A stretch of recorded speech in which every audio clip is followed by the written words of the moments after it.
να σας ρωτήσω ποιο είναι το κρασί υπογραφή σας και τι το κάνει ξεχωριστό. Εμείς καλλιεργούμε καταρχήν τοπικές ποικιλίες στις περιοχές μας της Λακωνίας.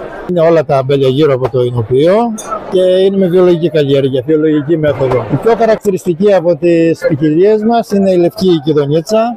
Είναι μια ποικιλία η οποία παράγεται στη Λακωνία, ξεκίνησε από τη Λακωνία, τώρα έχει αρχίσει και καλλιεργείται και σε κάποιες άλλες περιοχές του Πελοποννήσου, αλλά η γέννησή της είναι η κεντρική Λακωνία που είμαστε εμείς. Πάρα πολύ ωραία. Κιδονίτσα λοιπόν. Κιδονίτσα είναι το όνομα της ποικιλίας.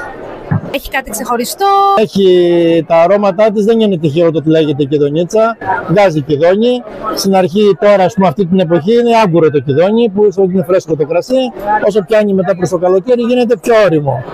Άρα, ο λόγος που λέγεται κιδονίτσα είναι από το άρωμα του κιδονιού που έχει. Έχει ψηλή οξύτητα. Θεωρούμε ότι έχει τις προδιαγραφές για να μπορεί να καταταχθεί μέσα στις γνωστές ποικιλίες οι οποίες έχουν τα χαρακτηριστικά αυτά. Το μαυρούδι που είναι και αυτό η ερυθρή ποικιλία εκεί της περιοχής μας, λόγω της παλαίωσής του βγαίνει λίγο πιο πίσω, είναι 3-4 χρόνια πιο πίσω από πλευράς αναγνωρισιμότητας. Τέλεια, θα δοκιμάσουμε.